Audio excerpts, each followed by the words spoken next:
Vamos a continuar esta mañana con nuestro estudio en el libro de Santiago. Vamos a estar en el libro de Santiago, en el capítulo 1, en los versículos del 12 al 18.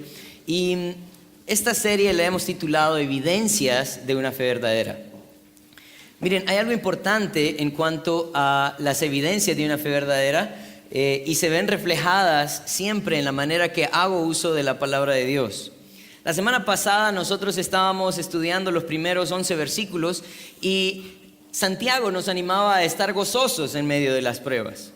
Porque cuando nosotros tenemos una prueba debemos de entender que hay un propósito detrás de ella. En el versículo 3 él estaba animándonos y nos decía: sabiendo que la prueba de vuestra fe produce paciencia. La idea de paciencia es la misma idea de algo que se convierte en algo más resistente. Así que él decía, la prueba de vuestra fe los hace más fuertes. Pero no solamente eso, sino que también a lo largo de las pruebas nosotros podemos ir siendo formados, ¿verdad? Y en el versículo 4 él estaba diciendo que iba a haber una obra completa. Y el propósito es que nosotros fuésemos perfectos y cabales. O sea, la idea es que no nos falte cosa alguna. Pero estas no son buenas noticias para muchos de nosotros, porque ¿a quién de ustedes le gustan las pruebas? Levanten la mano, vamos a ver. A nadie, ¿verdad? Sabía que nadie iba a levantar la mano. Pero esta es una enseñanza importante para nosotros, porque nos daría entonces la mente y el corazón para poder resistir la prueba, para poder pasar la prueba cada vez que se presente. Este domingo nosotros vamos a estudiar los versículos del 12 al 18 y ahora él está hablando acerca de las tentaciones. Y yo quiero decirles algo bien importante. Miren, tentación y prueba en su palabra original son sinónimos. Y ustedes pueden decir, bueno, ¿cómo es eso? Sí, son sinónimos. Son sinónimos, pero tienen una connotación distinta. La prueba tiene el propósito de hacer algo bueno en mí, formarme, llevarme a reconocer la necesidad de la palabra de Dios y a llevarme a depender más de Él y a formarme. Esa es la idea de la prueba. Pero la tentación tiene una connotación negativa. Y lo que sucede con la prueba es que si yo no resisto la tentación, entonces eso lo que trae a mí es tristeza y también el deseo de alejarme de Dios. Y esta mañana yo espero que el Señor me dé la sabiduría para poder explicar este punto, ¿no? Y que no salgan diciendo, ¿cómo? Tentación, prueba, ¿qué fue? ¿Cuál fue la enseñanza de hoy? Sino que vayamos a nuestros hogares y a nuestro diario vivir conscientes de que nosotros, cada vez que somos probados, implícitamente damos la oportunidad para que una tentación se lleve a cabo. Así que vamos a dejar este tiempo en las manos del Señor y quiero que inclinen su rostro y oremos. Padre, queremos esta mañana pedirte que seas tú, Señor. Pedirte que seas tú delante de nosotros, que seas tú también preparando nuestro corazón para poder aprender acerca de las tentaciones. Señor, que el deseo tuyo es que nosotros podamos resistir la tentación.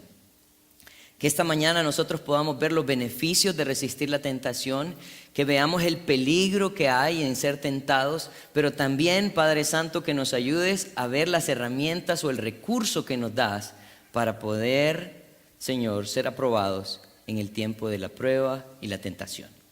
Gracias por tu iglesia, Señor, y ayúdanos a cada uno a examinarnos esta mañana y poder salir esta mañana gozosos, porque tenemos herramientas importantes para nuestra semana, para nuestra vida, para compartir también a otros, Padre. Gracias, en tu nombre santo oramos. Amén. Entonces, nuestra serie, como les dije, se llama Evidencias de una fe verdadera, pero el día de hoy hemos titulado esta enseñanza Victoria sobre la tentación. Como les dije al principio, verdaderamente hay dos connotaciones y quiero que ustedes lo tengan presente, pero en el versículo 12...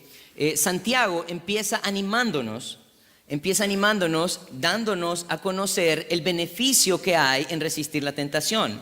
El versículo 12 dice así, dice, bienaventurado el varón que soporta la tentación, porque cuando haya resistido la prueba, recibirá la corona de vida que Dios ha prometido a los que le aman. Miren, hay algunos puntos importantes en el versículo 12. Porque en primer lugar dice que el hombre que resiste o que soporta la tentación es, según el versículo, vamos a ver, digámoslo con convicción. El hombre que resiste la tentación es bienaventurado. Miren, la idea de esta palabra bienaventurado tiene la idea de alguien que es sumamente gozoso. No alguien que es gozoso, es alguien sumamente gozoso. Bienaventurado el que resiste, el varón que soporta la tentación, porque cuando haya resistido la prueba, recibirá la corona de vida. Entonces, el beneficio que nosotros encontramos al resistir las tentaciones es gozo. Y es que miren, la única herramienta que nosotros tenemos, y es más que suficiente, para poder soportar la prueba es la sabiduría de Dios. En el versículo 5, Santiago estaba diciéndoles, en medio de las pruebas, ¿qué es lo que usted necesita? Hablábamos en los grupos casa la semana pasada y decíamos, muchas veces nosotros pedimos fuerza. Señor, dame fuerza para soportar este tiempo difícil. No, no es fuerza lo que usted necesita. Lo que usted necesita es sabiduría. Usted necesita sabiduría. Y cuando usted hace uso de la sabiduría de Dios, usted comprueba la voluntad de Dios. Usted comprueba que es perfecta, ¿verdad? Como dice también Romanos 12:2, ¿verdad? Que es buena, que es agradable, que es perfecta, y eso trae gozo a su vida. El salmista, el rey David en los Salmos, él hablaba acerca de la sabiduría y del gozo que había en seguir los mandatos del Señor de esta manera. En Salmo 116:11 dice, me mostrarás la senda de la vida. Este es su canto al Señor. Él estaba diciendo, yo sé que el Señor me mostrará la senda de la vida. Dice, en tu presencia hay plenitud de gozo. Así que algo importante que nosotros encontramos al resistir la prueba es porque estamos haciendo uso de su palabra, estoy poniéndola en práctica y yo encuentro gozo al obedecer su palabra. Yo no tengo nada que temer, hay gozo. Pero no solamente eso, también dice, cuando haya resistido la prueba, recibirá la corona de vida que Dios ha prometido a los que le aman. Cuando estamos hablando de la corona de la vida, no estamos hablando de su salvación. Y yo quiero que nosotros tengamos esta parte clara. Él no está tratando de hablar de su salvación. Esto es como un galardón. Como cuando los atletas en el tiempo de los romanos, ellos venían y tenían las olimpiadas y tenían que pasar varias pruebas físicas. Y al final coronaban a aquel a quien había salido ileso y que había ganado. Entonces le ponían una corona de laurel, ¿verdad? Esa es la misma idea de esta corona, es un galardón. Pablo habla acerca de este galardón. Le estaba hablando a Timoteo, en 2 Timoteo 2, él estaba diciéndole lo siguiente, si quieren pueden buscarlo conmigo, en 2 Timoteo 4:6, dice, miren la condición en la que está Pablo en este momento. Dice, porque yo ya estoy para ser sacrificado y el tiempo de mi partida está cercano. He peleado la buena batalla, he acabado la carrera, he guardado la fe. ¿Cuál es la condición de Pablo en este momento? Él está a punto de ser ejecutado. De pronto estos son los últimos días de su vida, pero hay algo que él tiene seguro, que él ha peleado la buena batalla, que él ha acabado la carrera y que él ha guardado la fe. Entonces él tiene la plena seguridad de lo que sigue en el versículo 8. Dice, por lo demás me está guardada la corona de justicia, la cual me dará el Señor, juez justo en aquel día, y no solo a mí, sino también a todos los que aman su venida. Así que este es un galardón que el Señor va a dar al final de su vida.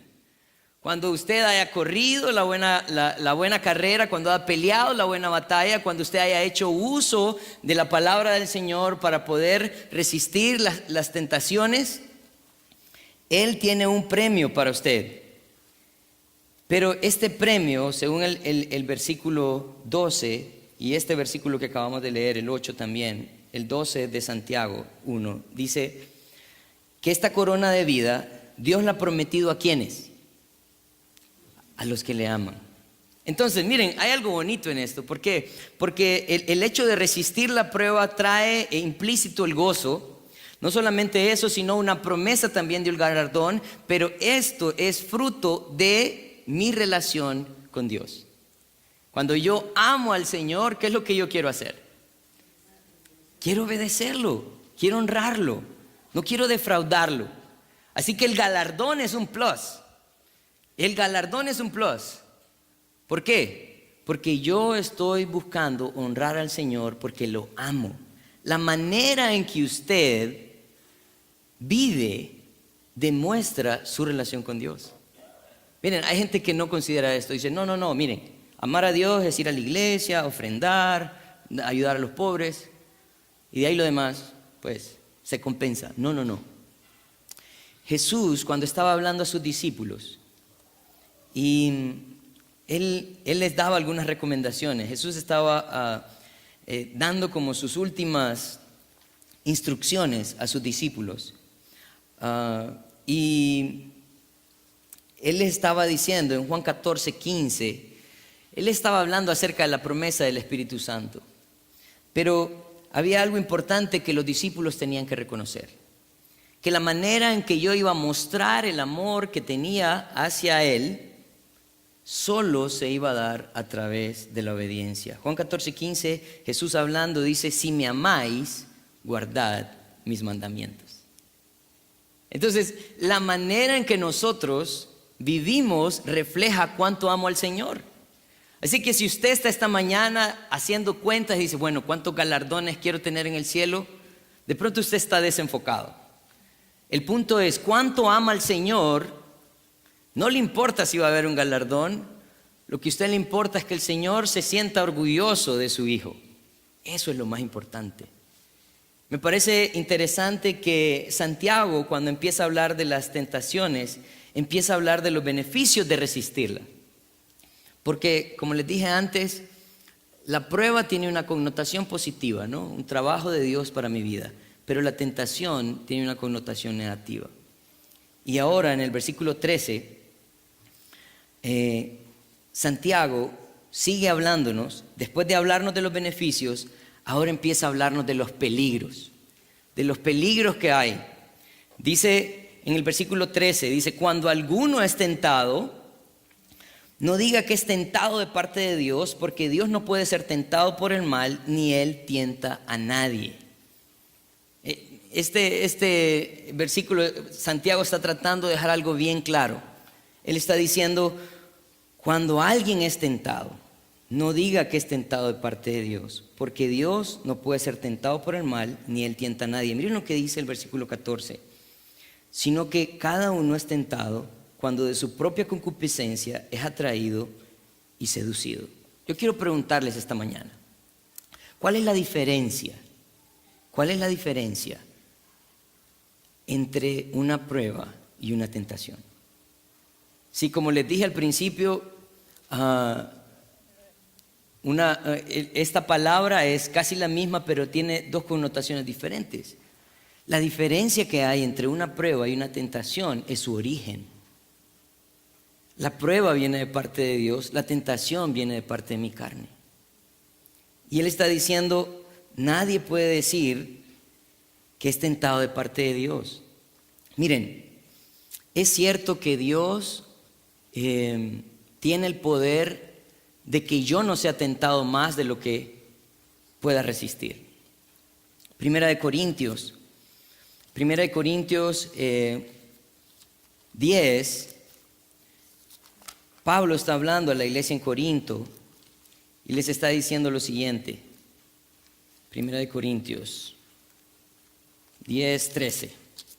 Él les dice lo siguiente, dice, no os ha sobrevenido ninguna tentación que no sea humana, pero fiel es Dios, que no os dejará ser tentados más de lo que podéis resistir, sino que dará también juntamente con la tentación la salida para que podáis soportar. Así que Pablo está dejando algo claro. Él está diciendo, miren, ninguna tentación a la que ustedes se van a enfrentar es más de lo que ustedes pueden soportar. Pero miren, no solamente Dios es fiel en no dejar que sea tentado más de lo que puede mi carne, sino que también Él es fiel dando una salida para que pueda resistir, para que pueda soportar. Así que sí es cierto que de pronto Dios tiene el poder sobre esta tentación de permitir que no sea tentado más de lo que yo pueda ser tentado, pero Dios no produce la tentación. Jesús, cuando hablaba a sus discípulos y les estaba enseñando cómo orar, en Mateo capítulo 6, hay una parte en el Padre Nuestro, el versículo 13, Jesús les está diciendo, miren, estas son las cosas que ustedes tienen que pedirle al Señor. Y lo que ustedes tienen que pedirle al Señor, versículo 13, entre todo lo demás que está enseñando, dice, no nos metas en tentación o prueba, mas líbranos del mal, porque tuyo es el reino y el poder y la gloria por todos los siglos. Amén. O sea, el Señor estaba diciendo, ustedes pueden pedir al Señor que no los meta en una prueba, que no los meta en una tentación. Ustedes pueden pedir a eso, pero también pueden pedir que los libre del mal. Esa palabra mal también puede traducirse como el maligno. Líbranos del maligno, Señor. Líbranos del mal, líbranos del maligno. ¿Y por qué le podemos pedir a Él? Bueno, lo mismo, el mismo versículo lo menciona. Él dice, porque tuyo es el reino y el poder y la gloria por todos los siglos. Amén. Así que cuando usted es tentado, ¿a quién debe recurrir? Cuando usted en su carne se ve atraído y seducido, ¿de quién debe depender? De aquel que da las fuerzas para librarlo de la tentación. Así que Santiago está queriendo dejar esto claro. Él está diciendo, saben, hay un peligro en nosotros. ¿Por qué? Porque muchas veces cuando nosotros caemos en una tentación, nosotros decimos, Señor, ¿por qué a mí? Señor, ¿por qué yo? Pero el Señor está diciendo, no. Espera un minuto. Yo le di las herramientas, yo le di la dirección, yo estoy aquí para usted, pero usted decidió obedecer su carne. El versículo 14 empieza hablándonos acerca del proceso de esta tentación. ¿Cómo es que alguien logra caer en una tentación entonces? Dice, sino que cada uno, dice, es tentado cuando de su propia concupiscencia es atraído y seducido. Miren, este atraído y seducido es la misma acción que tiene un pescador cuando pone un señuelo en su anzuelo. ¿Verdad? Él pone un señuelo en su anzuelo, tira el anzuelo y seduce al pez, ¿verdad? Y lo hace pescado. Dice que cada uno es tentado cuando de su propia concupiscencia es atraído y seducido. Dice, entonces, dice, la concupiscencia después de haber concedido da luz al pecado, y el pecado siendo consumado da luz a la muerte. Miren, hay algo bien importante en estos versículos, porque él asemeja no solamente la obra de un pescador, sino que también una mujer que concibe, pasa su preñez y da luz. Tenemos algunas mujeres embarazadas en la congregación. Y la verdad, esto no ha sido de la noche a la mañana, ¿verdad? ¿Verdad, Wendy? No ha sido de la noche a la mañana. Esto no fue tampoco obra del Espíritu Santo, ¿verdad? Lo que está tratando de decir es, ¿saben? El hombre cae en la tentación porque decide coquetear con el pecado. Decide coquetear con el pecado. Y yo puedo fingir todo lo que yo quiera. Yo puedo fingir todo lo que yo quiera. Yo puedo actuar como un buen hombre, como un gran cristiano, como un hombre que tiene principios, pero tarde o temprano, va a haber un reflejo de lo que verdaderamente soy. Tarde o temprano. Así como alguien de pronto puede esconder una relación y decir, usted es el novio de tal, no. Usted puede esconder una relación. Es más, Usted puede esconder el hecho de que usted intima con una persona. Usted puede esconderlo también. Pero después de 9 meses va a ser difícil esconder un hijo. Así que Él está diciendo, ¿saben qué es lo que pasa? Que nosotros empezamos a coquetear con el pecado. Y ese coqueteo empieza a abrir puertas. Y esto, tarde o temprano, va a dar fruto. Por esa razón, nosotros somos tentados. Y Él muestra entonces el peligro para decirnos, si usted hoy está coqueteando con el pecado, huya, huya. Pablo también a Timoteo le decía, huye de las pasiones juveniles. Huye. Usted tiene el recurso, huir, correr. Correr no es para cobardes, sino para valientes. Usted debe de reconocer el peligro que hay en la tentación. Nuestra carne es débil.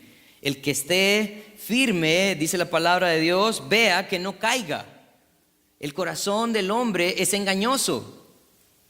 Así que no podemos confiar en nuestros sentimientos. Mucha gente dice, no, lo que le dicte su corazón. No, téngale cuidado a su corazón.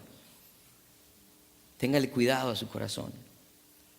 Así que Santiago está hablándonos, miren, me parece que es interesante, ¿no? Como él primero empieza hablándonos de los beneficios de resistir la tentación, pero no solamente eso, sino que ahora habla de los peligros. Pero en los versículos siguientes, en los versículos 16, en los versículos 16 al 18, nos habla acerca de los beneficios o el recurso que nosotros tenemos para vencer la tentación. Así que si hasta este momento usted no ha puesto atención, este es el momento. Este es el tiempo, porque aquí es donde está también la parte que nosotros necesitamos aplicar. Estas son las herramientas para nosotros. Versículo 16 dice, hermanos míos, no erréis. Esta palabra no erréis es lo mismo que él estuviera diciendo, no se equivoquen, no se confundan, no sean engañados. Porque nosotros muchas veces lo que hacemos en los tiempos en los que hemos caído y hemos sido seducidos por una tentación es decir, Señor, ¿por qué me has puesto aquí? No se equivoquen, no se equivoquen. No erréis. Versículo 17 está dándonos la razón. La razón por la cual Dios no puede hacer eso, el versículo 17 dice, porque toda buena dádiva y todo don perfecto desciende de lo alto, del Padre de las luces, en el cual no hay mudanza ni sombra de variación. Él está diciendo, toda buena dádiva y todo don perfecto. Estaba tratando de ver la diferencia entre dádiva y don. ¿Y saben qué? Es lo mismo. Y el propósito de Santiago de usar estos dos sinónimos en la misma oración es para hacer un énfasis. Él está tratando de decirnos, miren, todito lo que el Señor les da. ¿Cuánto? Toditito lo que el Señor les da. Es bueno, es perfecto. El problema muchas veces es que nosotros, al no hacer uso de la sabiduría de Dios, al no hacer uso de su dirección, nosotros nos vemos en situaciones donde queremos culpar a Dios. Pero todo es bueno. La palabra de Dios nos dice en Romanos 8:28 que a los que Dios aman, todas las cosas les ayudan a bien. Pero Daniel, ¿cómo puede una enfermedad ayudarme a bien? Pero, ¿te has puesto a pensar en el valor de la salud antes de estar enfermo? ¿Alguna vez lo han pensado así? ¿Cuán importante es estar sano? A veces tenemos que estar enfermos para darnos cuenta de que hay muchas cosas que usted y yo tomamos por sentado. A veces decimos, pero ¿qué hay de bueno en que yo tenga problemas en mi familia? Bueno, ¿alguna vez te has dado cuenta cuán importante es la familia? No es a veces hasta que tenemos problemas en nuestra familia, en cuando empezamos a poner en orden nuestras prioridades. Así que el Señor en realidad, todo lo que Él permite y todo lo que Él nos da es bueno. Todo es bueno. Todo es bueno. Él está diciendo, amados míos, no erréis, toda buena dádiva y todo don perfecto, dice, desciende de lo alto, del Padre de las luces. Así que la provisión de Dios siempre va a ser buena. No importa si es una circunstancia difícil, es de pronto una circunstancia que le va a ayudar a evaluar la gracia y la misericordia de Dios para con su vida. Por otra parte, algo que me debe de ayudar a estar seguro de que todo lo que Dios da es bueno, es porque Dios no cambia. Él no cambia de opinión. Nosotros sí cambiamos de opinión. ¿Por qué razones nosotros podemos cambiar de opinión? Bueno, si fulano de tal es mi amigo, ¿verdad? Y me hace un favor, entonces eso a mí me pone en una posición de decir, bueno, a él sí le voy a ayudar cuando él necesite. Pero a todos los que llamé y no me contestaron el teléfono, a todos esos los tengo en la lista. Nosotros cambiamos, ¿verdad? Cambiamos, depende de la reacción externa de los demás. Dios no cambia. Él está poniendo este ejemplo y está diciendo que Él es el Padre de las luces, en el cual no hay mudanza ni sombra de variación. Miren, en el sistema solar hay dos tipos de estrellas. Una estrella que tiene luz propia y hay otra estrella que depende de la luz de los que tienen luz propia, ¿verdad? Por ejemplo, en nuestro sistema solar está el Sol, él tiene luz propia. Pero ¿qué estrella no tiene luz propia y depende de la luz del sol? La luna. Ajá. Quiero preguntarles, ¿depende el tiempo, verdad? O la temporada en el mes o en el año? ¿Cómo recibe usted la luz de la luna? A veces la recibe toda de parte de la luna, a veces cuarto menguante, a veces... Entonces todo depende del estado de la luna. Y yo creo que de ahí es donde sale, dice, no, es que este es lunático, dice, de pronto, no está siempre en el mismo punto. Yo creo que esto es lo que él está tratando de decir en este momento. Usted puede confiar que Dios es bueno y que todo lo que Dios le da es bueno, ¿sabe por qué? Porque Él no cambia, Él no cambia, Él no cambia, Él sigue siendo el mismo. Pablo animaba a Timoteo, porque Timoteo era como su hijo en la fe y lo había mandado a hacer esta obra también de levantar líderes para que cuidaran de las iglesias. Y él estaba recordando algo a Timoteo en 2 Timoteo capítulo 2 versículo 13. Él le dice, si fuéramos infieles, Timoteo, si vos y yo fuéramos infieles, tenemos que recordar algo, que Él permanece fiel, Él no puede negarse a sí mismo. Así que la fidelidad de Dios no depende de un factor externo o de cómo me comporte yo con Él.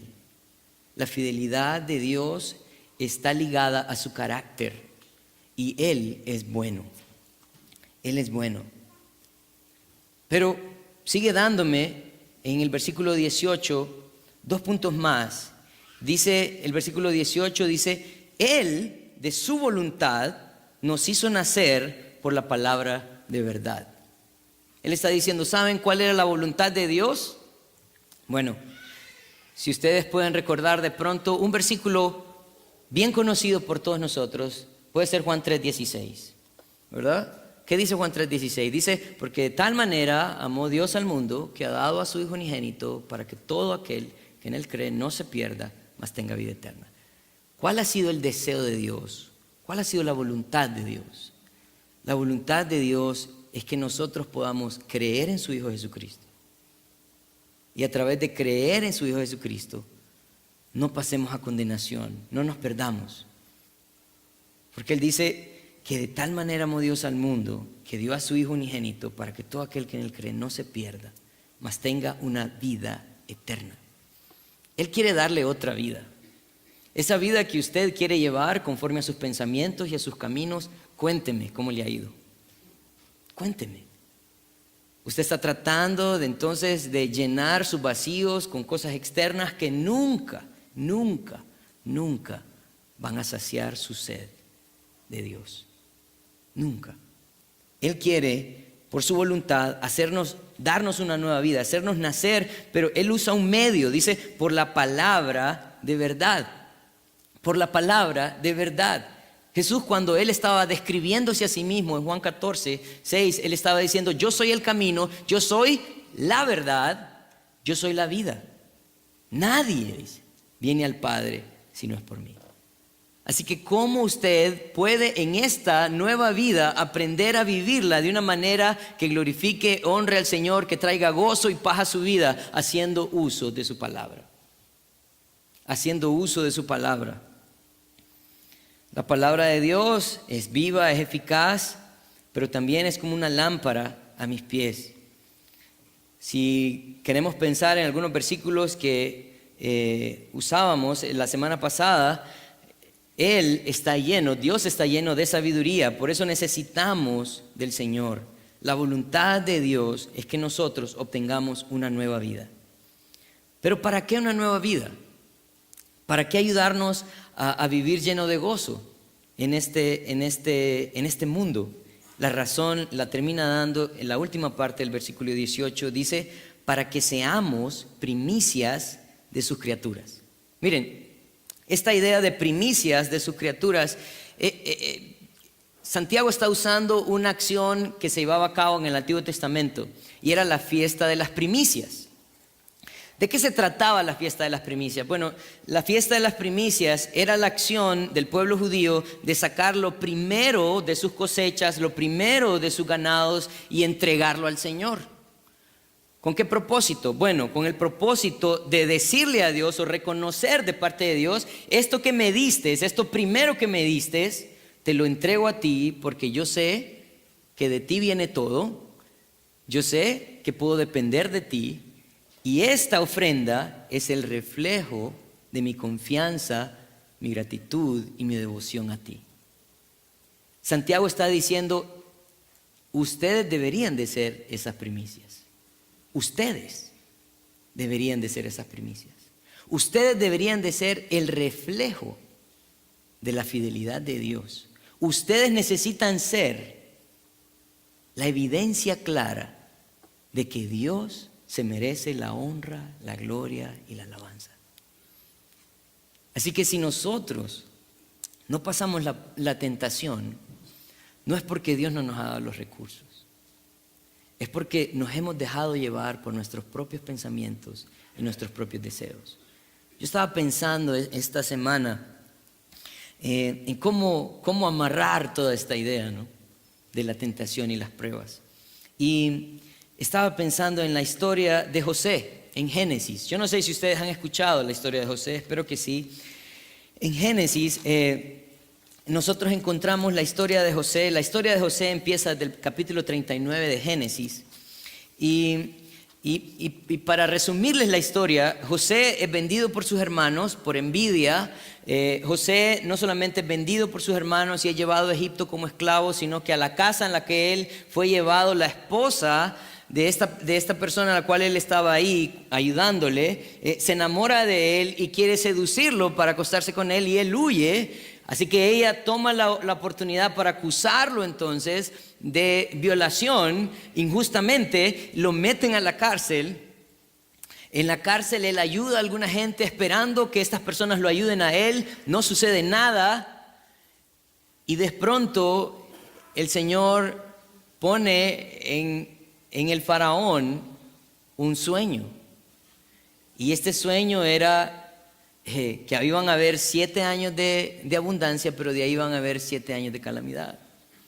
Y miren, lo importante de esto es que al final José, al final de esta peregrinación de alrededor 20 años, que este muchacho pasa de ser esclavo, de ser un prisionero, termina siendo el número 2 en todo el reino.